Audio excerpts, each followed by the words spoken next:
सो hey guys, आज हम explain करने वाले हैं हाल ही में रिलीज हुई मूवी RRR को, जो कि साउथ की एक बहुत ही ब्लॉकबस्टर मूवी है और जिसे IMDb पर 9.2 आउट ऑफ 10 की रेटिंग भी मिल चुकी है। दोस्तों, मैं इस मूवी की जितनी भी तारीफ करूं उतनी ही कम है और ऐसे ही मूवी को आपको अपने पूरे परिवार के साथ जाकर थिएटर में जरूर देखना चाहिए। और आखिर मैं इस मूवी को लेकर इतना ब्ला ब्ला ब्ला क्यों कर रहा हूँ, वो अभी आपको थोड़ी देर में समझ में आ जाएगा। So guys, without wasting your time, bring your snacks together and let's begin the explanation, क्योंकि मजा बहुत आने वाला है। मूवी की शुरुआत में हम एक बच्ची को देखते हैं जिसका नाम मल्ली है। वो गाना गाते हुए एक ब्रिटिश गवर्नर के वाइफ के हाथों में टैटू बना रही थी। मल्ली की आवाज बहुत प्यारी थी और वो मेहंदी के बहुत ही खूबसूरत डिजाइन भी बना लेती थी। जब ब्रिटिश गवर्नर यानी कि स्कॉट मासूम जंगली जानवरों का शिकार करके वहाँ आता है तो उसकी बीवी उससे कहती है कि मैं इस लड़की को अपने साथ लेकर जाऊंगी। जिसके बाद स्कॉट अपने आदमियों से कहकर मल्ली के माँ को कुछ पैसे दे देता है। मल्ली के गाँव वालों को लगता है कि उसने पैसे उसके काम से इम्प्रेस्ड होकर इनाम के तौर पर दिए हैं, लेकिन वो मल्ली को जबरदस्ती अपने साथ ले जाने लगते हैं। और जब मल्ली की माँ उसे रोकने की कोशिश करती है तो एक अंग्रेजी सिपाही उसके सर पर बंदूक तान देता है, जिस पर स्कॉट कहता है कि इस बंदूक की गोली इंग्लैंड के कंपनी में बनकर 7 समुद्र पार करके यहाँ आई है। इसकी कीमत इन जंगलियों के जान से ज्यादा है। जिसके बाद वो सिपाही वहाँ पास में पड़ी एक बड़े से लकड़ी के टुकड़े को उठाकर मल्ली के माँ के सर पर मार देता है और वो बेचारी वहीं पर मर जाती है। फिर हमें पुराने समय में दिल्ली का सीन दिखाया जाता है, जहाँ लोग लाला लाजपत के गिरफ्तार होने की वजह से प्रोटेस्ट कर रहे थे। इसी प्रोटेस्ट में हम इस मूवी के मेन कैरेक्टर अल्लूरी रामा राजू को देखते हैं, जो कि ब्रिटिश पुलिस में एक ऑफिसर था। फिर जब एक प्रोटेस्ट कर रहा व्यक्ति पत्थर फेंकता है तो वो पत्थर ब्रिटिश किंग जॉर्ज के फोटो के ऊपर लग जाता है, जिस वजह से ब्रिटिश कमांडर बहुत गुस्से में आ जाता है और अपने सिपाहियों को आदेश देता है कि जाओ और उसे किसी भी हाल में पकड़कर यहाँ ले आओ। लेकिन भीड़ को देखकर कोई भी पुलिस वाला उनके करीब जाने की हिम्मत नहीं करता। लेकिन राम एक लठ लेकर उस भीड़ में अकेले ही घुस जाता है और राम पूरे भीड़ से अकेले ही भिड़ जाता है। गांव वाले राम के ऊपर टूट पड़ते हैं और उस प्रोटेस्टर को बचाने की बहुत कोशिश करते हैं, लेकिन राम अपने डंडे से उन्हें खूब मारता है और उस प्रोटेस्टर को अपने साथ पुलिस स्टेशन ले आता है। उसके ताकत और हिम्मत को देखने के बाद सारे गांव वाले वहां से घायल होकर और डर के वहां से चले जाते हैं। और तो और वो ब्रिटिश कमांडर भी राम के जज्बे को देखकर घबरा जाता है। कुछ दिन बीतने के बाद वहाँ के बहुत सारे पुलिस ऑफिसर को उनके अच्छे सर्विस की वजह से मेडल्स और बड़े पदों पर पोस्टिंग मिल रही थी, लेकिन जब वो लोग राम को कोई मेडल या पोजीशन नहीं देते तो वो बहुत गुस्सा और दुखी हो जाता है। फिर एक दिन निजाम का एक खास आदमी एडवर्ड से मिलने आते हैं। वो उसे बताते हैं कि हाल ही में जब स्कॉट सर अपने परिवार के साथ आदिलाबाद आए थे तो वो अपने साथ गोंडों की एक बच्ची को ले आए, इसीलिए नवाब साहब चाहते हैं कि आप उसे वापस लौटा दो। जिस पर एडवर्ड बोलता है, तो क्या हुआ, गोंडों के सींग होते हैं क्या? वो उन्हें बताते हैं कि सर, वो बहुत ही भोले भाले भेड़ों की तरह है, हर जुल्म को चुपचाप बर्दाश्त कर लेते हैं, लेकिन जब उनके झुंड का एक भी मेमना खो जाता है तो वो लोग पागल हो जाते हैं। इसीलिए उन लोगों का एक गडरिया होता है जो दिलो जान से उनकी हिफाजत करता है। मैं यहाँ आपको यही बताने आया हूँ कि वो गडरिया दिल्ली आ गया है और वो उसे लिए बिना वापस नहीं जाएगा, चाहे उसके लिए उसकी जान ही क्यों ना चली जाए। जिसके बाद एडवर्ड अपने सारे ऑफिसर को बुलाकर उसे ढूंढने को कहता है। स्कॉट की बीवी कहती है कि जो कोई भी उसे ढूंढ कर लाएगा मैं उसे स्पेशल ऑफिसर बना दूंगी। तभी राम वहाँ पर आकर कहता है कि आपको वो गडरिया जिंदा चाहिए या फिर मुर्दा।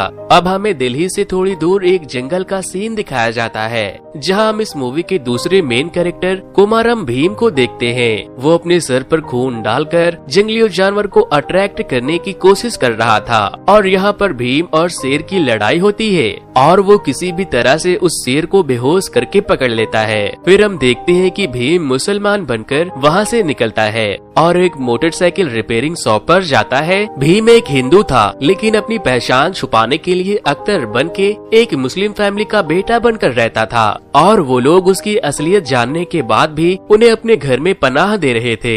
राम उसे ढूंढने के लिए कुछ क्रांतिकारियों की रैली में जाता है, जहाँ पर कुछ क्रांतिकारी अंग्रेजों के किए गए अत्याचारों के खिलाफ आवाज उठाने की बातें कर रहे थे। राम कहता है कि सबसे अच्छा यही होगा कि हम लोग स्कॉट का ही कत्ल कर दे। जिसके बाद भीम का एक आदमी जिसका नाम लच्छू था वो राम से पूछता है कि क्या ऐसा हो सकता है। राम कहता है हाँ क्यों नहीं। लच्छू से कहता है कि भाई क्या आप मेरे भाई से मिलने चलोगे, हमें आपकी सलाह की बहुत जरूरत है। राम कहता है हाँ क्यों नहीं। लच्छू से अपने साथ लेकर जाने लगता है और तभी रास्ते में एक चेक पोस्ट पड़ने की वजह से लच्छू को ये समझ में आ जाता है कि वो एक पुलिस वाला है, इसीलिए वो वहाँ से भाग जाता है। राम उसका पीछा तो करता है लेकिन वो उसे नहीं पकड़ पाता।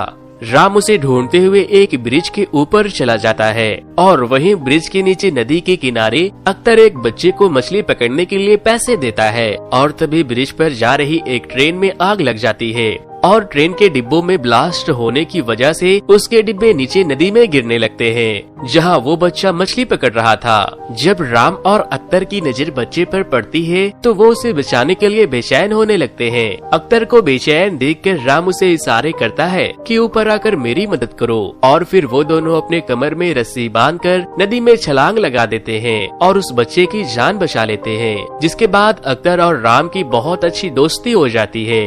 अख्तर राम को अपने घर ले जाता है जहां वो उसे अपने अम्मी अब्बू से मिलवाने के साथ साथ उसे खाना भी खिलाता है। फिर एक दिन जब राम और अख्तर जा रहे थे तब अख्तर की नजर एक अंग्रेज लड़की पर पड़ती है।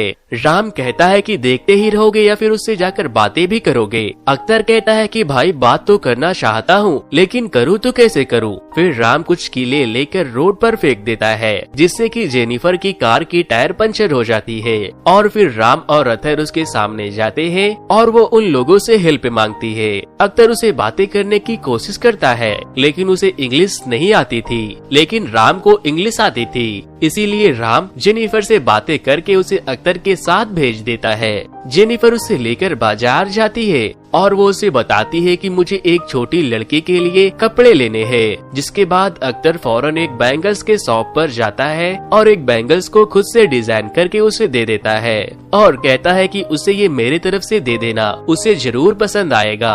और तभी वहाँ पर जेनिफर के सोल्जर्स आ जाते हैं और उन्हें अपने साथ लेकर जाने लगते हैं। वो वहाँ से जाते जाते अख्तर को एक इनविटेशन कार्ड देती है। अख्तर उस कार्ड को ले जाकर राम को दिखाता है जिस पर राम कहता है कि तुम्हें उसने पार्टी में बुलाया है। अख्तर कहता है कि तुम भी मेरे साथ चलो और फिर राम उसे अपने कपड़े देता है और दोनों साथ में पार्टी में जाने के लिए तैयार होते हैं। दूसरी तरफ मल्ली उन चूड़ियों को देखकर बहुत खुश हो जाती है। फिर जब वो लोग पार्टी में जाते हैं तो जेनिफर उन्हें देखकर बहुत खुश होती है, लेकिन कुछ अंग्रेज अख्तर के डांस को देखकर उसकी बेइज्जती करने लगते हैं। जिसके बाद राम और अख्तर अपना देसी डांस उन्हें दिखाते हैं तो उनका फ्यूज ही उड़ जाता है। वो अंग्रेज उन्हें उनके ही डांस में हराने की कोशिश करते हैं लेकिन वो सारे के सारे थककर हार मान लेते हैं और अख्तर आखिरी तक डांस करता ही रहता है। और फिर हम देखते हैं कि राम अख्तर को अपने कंधे पे उठाकर लेकर जा रहा था क्योंकि अख्तर के पैरों में बहुत दर्द हो रही थी। तभी पीछे से जेनिफर आती है और फिर वो उसे अपने साथ अपने पैलेस में कॉफी पीने के लिए बुलाती है जहाँ जाने का इंतजार अख्तर बहुत दिनों से कर रहा था। वो वहाँ जाने के बाद वहाँ की चीजों को घूरने लगता है लेकिन तभी एक ऑफिसर अख्तर को मार के उसे वहाँ से भगाने लगता है। जिसके बाद जेनिफर उसे धमकाती है तो वो उसे छोड़ देता है।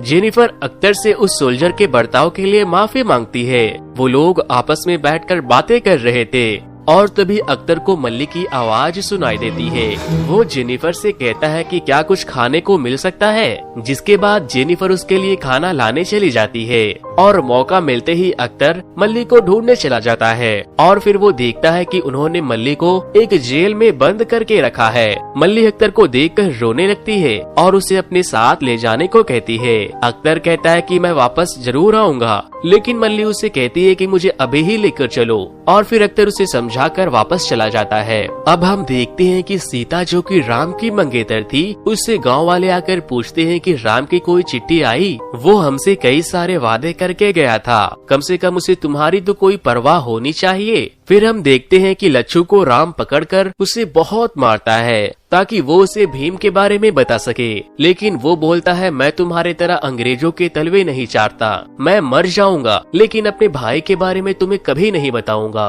फिर जब राम वहाँ से जाता है तो वहाँ एक सांप आ जाता है जिसे लच्छू पकड़ लेता है, और जब राम दोबारा उसे मारने के लिए आता है तो लच्छू उस सांप को राम के ऊपर फेंक देता है। वो सांप राम को काट लेता है। लच्छू कहता है कि कोबरा के काटने से तुम्हारी 1 घंटे के अंदर अंदर मौत हो जाएगी। जिसके बाद राम लच्छू के रस्सी को काट देता है और उसे छोड़कर अख्तर से मिलने चला जाता है। अख्तर अपने आदमियों के साथ मल्ली को वहाँ से निकालने का प्लान बना रहा था, लेकिन जब वो राम को उस हाल में देखता है तो फौरन उसे ठीक करने की कोशिश करता है। और इसी दौरान राम को ये पता चल जाता है कि अख्तर हिंदू है, और फिर अख्तर अपना रक्षा मंत्र भी राम को पहना देता है। और अब वो राम को अपनी असलियत बताता है कि भाई मेरा नाम अख्तर नहीं भीम है। वो उसे लेकर उसके घर पहुंच जाता है और उसे बताता है कि अंग्रेजों ने मेरी गांव की बच्ची को कैद करके रखा है, मुझे उसे छुड़ाने के लिए जाना होगा। मैं तुमसे मिलने सुबह वापस जरूर आऊंगा, लेकिन अगर मेरी जान चली गई तो जान से भी प्यारी तुम्हारी दोस्ती तो होगी। फिर भीम एक ट्रक को लेकर अंग्रेजों के पैलेस में जाता है, जहाँ स्कॉट के आने की खुशी में एक बहुत बड़ी पार्टी रखी गई थी।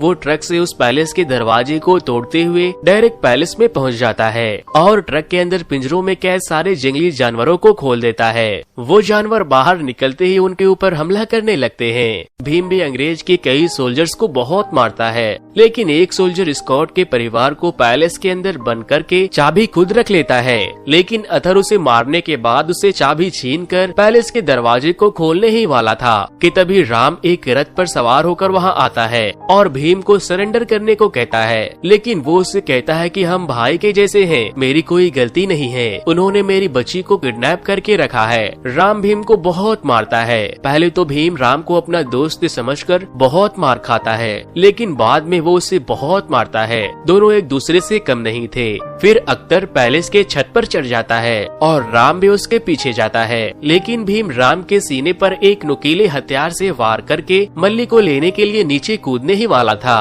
कि तभी राम रक्षा मंत्र से उसे बांधकर पकड़ लेता है और कहता है कि सरेंडर कर दो भीम, वरना मल्ली मारी जाएगी। जिसके बाद वहाँ के गवर्नर राम को स्पेशल ऑफिसर बना देते हैं और उसे हथियारों के पूरी देखरेख की जिम्मेदारी भी दे दी जाती है। अब हमें पास्ट का सीन दिखाया जाता है, जहाँ राम के पिता वेंकटा रमाराजू भी अंग्रेजों के लिए काम किया करते थे, लेकिन अंग्रेजों के द्वारा हिंदुस्तानियों के ऊपर किए जा रहे अत्याचारों को देखकर वो काम छोड़ देते हैं और अपने गांव वालों को सिपाही बनाने का फैसला करते हैं ताकि वो लोग अंग्रेजों के खिलाफ लड़ सके। लेकिन सिवाय वेंकटा के किसी के पास भी हथियार नहीं था। फिर एक दिन जब राम के पिता सो रहे थे तो सीता राम के पिता की बंदूक को चुराकर उसे लाकर दे देती है और राम को निशाना लगाने को कहती है। और अगले दिन जब राम के पिताजी उसके निशाने को देखते हैं तो वो बहुत खुश होते हैं। फिर एक दिन कुछ अंग्रेजी सैनिक वेंकटा को गिरफ्तार करने के लिए आते हैं, क्योंकि वो अंग्रेजों के खिलाफ लड़ने की तैयारी कर रहे थे और वो अंग्रेज के सिपाही पूरे गांव वालों पर गोलियां चलाने लगते हैं, जिससे कई गांव वाले भी मारे जाते हैं। वेंकटा अकेले ही उन सब से निपटता है, लेकिन एक गोली वेंकटा को भी लग जाती है और फिर वो लोग राम के भाई और माँ को भी गोली से मार देते हैं। जिसके बाद वेंकटा राम को कहता है कि लोड और फायर, और फिर राम एक के बाद एक बहुत सारे सोल्जर्स को मार गिराता है। थोड़ी देर के बाद वहाँ और भी सोल्जर्स आ जाते हैं, जिस पर वेंकटा कहता है कि बेटा तुमने देखा एक हाथ में बंदूक कितने लोगों को हरा सकता है, इसीलिए मुझसे वादा करो कि हर हाथों में हथियार होगा।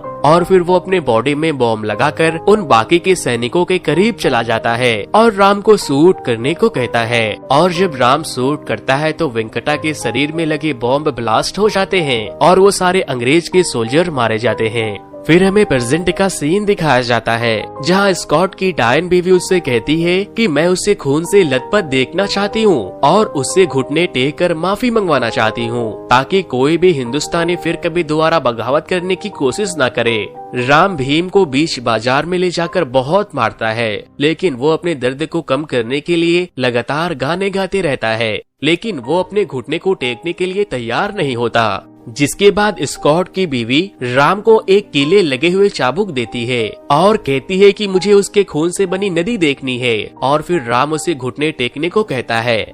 भीम को गाते और मार खाते हुए देखने के बाद वहाँ खड़ी भीड़ उन लोगों के ऊपर हमला कर देती है, जिसके बाद राम भीम को वहाँ से बचाकर एक वैन में बैठा देता है और वहाँ से लेकर चला जाता है। फिर रात को राम वापस से उसी जगह पर जाता है जहाँ पर भीम का खून गिरा था, और तभी राम के वो चाचा वहाँ आते हैं जो उनके पिता के समय से अंग्रेजों के लिए काम किया करते थे और अंग्रेजों के अंदर की खबर उन लोगों तक पहुंचाया करते थे। वो बताते हैं कि इस बार बंदूकों की कंसाइनमेंट की डिलीवरी के लिए तुम्हें चुना गया है, लेकिन राम कहता है कि मैं नहीं जाऊंगा क्योंकि परसों सुबह भीम की फांसी भी है, मुझे उसे बचाना होगा। राम के चाचा उसे समझाने की बहुत कोशिश करते हैं कि तुम जिस काम के लिए आए हो वही करो, लेकिन वो नहीं मानता। अगले दिन राम सारे बंदूकों को खराब कर देता है जो भीम के फांसी के वक्त तैनात सोल्जर्स को दिए जाने वाले थे। और फिर जब वो लोग भीम को वहाँ से लेकर जा रहे थे तो राम के चाचा भीम को एक ब्लेड दे देते हैं और फिर राम और गवर्नर अपने कार में बैठकर फांसी वाले जगह पर जाने के लिए निकल जाते हैं। लेकिन स्कॉट को ये एहसास हो जाता है कि कुछ गड़बड़ है और फिर वो राम के कार पर फायर कर देते हैं, जिससे कि राम की कार की एक्सीडेंट हो जाती है और उसके पीठ में एक नुकीली लकड़ी भी गिर जाती है। लेकिन वो किसी भी तरह खुद को संभालते हुए उन सैनिकों से मल्ली को बचाता है और अब भीम भी अपनी रस्सी को काटकर उन सिपाहियों को बहुत मारता है। सिपाहियों के बंदूक में गोली नहीं होने की वजह से वो लोग नाकाम होते जा रहे थे, लेकिन तभी एक सोल्जर बंदूक में दूसरी गोली डालकर फायर कर देता है, लेकिन राम उसे पहले ही मार देता है और भीम राम को मारकर वहाँ से मल्ली को लेकर भाग जाता है। स्कॉट के सैनिक मल्ली और भीम के साथ साथ उसके अम्मी अब्बू और दोस्तों के तलाश में पूरी जगह की छानबीन कर रहे थे। उन लोगों को अंग्रेजों से बचने के लिए हर दूसरे दिन जगह बदलना पड़ रहा था। फिर एक दिन वो लोग सीता के गांव में जाते हैं, जहां जब पुलिस चेकिंग के लिए आती है तो सीता बोलती है कि साहब हमारी मदद करो, हम सबको चेचक हो गया है। जिसके बाद वो लोग इन्फेक्टेड होने के डर से उस जगह को छोड़कर चले जाते हैं। फिर भीम सीता का शुक्रिया करता है। सीता उसे बताती है कि मेरा मंगेतर भी अंग्रेजों के लिए काम करता है, लेकिन वो किसी मकसद से वहाँ है, लेकिन अब उन लोगों ने उन्हें गिरफ्तार कर लिया है क्योंकि उन्होंने अपने एक दोस्त की मदद की थी और अब कल उनकी फांसी है। और अंग्रेजों ने मुझे एक खत देकर ये बताया है कि 2 दिनों के बाद उसकी लाश को लेने आ जाना। जिसके बाद भीम सीता के गले में वैसे ही लॉकेट को देखता है जो कि राम के गले में भी था। वो उसे पहचान लेता है कि ये राम की मंगेतर है। सीता भीम को राम के सारे मकसद और बलिदान के बारे में भी बताती है, जिसके बाद भीम सीता से माफी मांगता है और कहता है कि आपने जो अनाज इस भूखे को खिलाया है, मैं उसकी कसम खाकर कहता हूँ मैं राम को सीता के पास जरूर लेकर आऊंगा। और फिर भीम जेनिफर की मदद से उस जगह पर पहुंच जाता है जहां पर राम कैद था। भीम गुस्से में आकर उस गड्ढे के दरवाजे को खोलकर राम को बाहर निकाल लेता है, लेकिन राम चल नहीं पा रहा था, इसीलिए भीम उसे अपने कंधों पर उठा लेता है। और यहाँ पर हमें एक बहुत ही जबरदस्त फाइट सीन देखने को मिलती है। राम के पैर तो काम नहीं कर रहे थे, मगर वो भीम के कंधों पर चढ़कर बहुत ही अच्छी फाइट करता है और फिर वो दोनों एक टावर पर चढ़ जाते हैं और वहाँ से छलांग लगाकर भाग जाते हैं। इधर स्कॉट का दिमाग खराब हो जाता है। वो एडवर्ड से कहता है कि स्पेशल फोर्सेस को लेकर जाओ और उन्हें खत्म कर दो। भीम राम को जंगलों के बीच एक मंदिर में लेकर जाता है और वहाँ उसका इलाज करता है। वो वहाँ लगे झंडों के कपड़ों को राम को पहना देता है और भगवान राम के हाथों से तीर कमान लाकर उसके पास रख देता है। फिर जब भीम पानी पीने नदी के किनारे जाता है तो एक सिपाही उसे बंदूक से शूट करने वाला था कि तभी पीछे से राम उसे तीरों से मार देता है। राम तीरों से अंग्रेज की सिपाहियों के ऊपर हमला कर देता है और वो उनके बहुत से सिपाही को जला देता है। दूसरी तरफ हम भीम को देखते हैं जो कि एक भाले को लेकर सामने आ रहे सभी सैनिकों को मारता जा रहा था। और तो और भीम के पास इतनी ताकत होती है कि वो एक पूरी मोटरसाइकिल को खिलौने की तरह उठाकर एडवर्ड की तरफ फेंक देता है और अपने भाले से एडवर्ड को भी मार देता है। जिसके बाद राम भीम से कहता है कि भीम इन तुच्छ राक्षसों को छोड़ो, महासुर का श्रृंगार करना है तो आओ। और फिर राम एक घोड़े पर और भीम एक बैग पर से स्कॉट के महल की तरफ बढ़ते हैं। भीम अपने बैग को एक स्लोप पर ले जाकर उड़ा देता है और राम उसे तीर से मारकर जला देता है और वो बैग जलते हुए सीधे हथियारों के गोडाउन में जाकर गिरती है, जिससे वहाँ बहुत बड़ा धमाका होता है और भीम वहाँ जाकर कुछ हथियार जमा करने लगता है। और अब स्कॉट देखता है कि उसकी बीवी के साथ साथ उसके सारे लोग भी मारे गए हैं। और तभी भीम वहाँ पर बहुत सारे हथियारों को लेकर आता है और बोलता है कि हर हाथ में हथियार होगा, जो कि राम के पिता का सपना था। फिर राम स्कॉट से बोलता है कि इंग्लैंड में बनी और 7 समुंदर पार करके आई इस बुलेट की कीमत किसी देसी के जान से बहुत ज्यादा है, तुम इस कीमती बुलेट को फेंक कैसे सकते हो। और फिर वो भीम को कहता है कि इसे लौटा दो और भीम स्कॉट को शूट करके मार देता है। मूवी के एंड में हम देखते हैं कि राम पूरे हथियारों से भरे ट्रक को लेकर सीता से मिलने जाता है और जेनिफर भी अब भीम को पसंद करने लगी थी। इसी के साथ ये मूवी यहीं पर खत्म हो जाती है।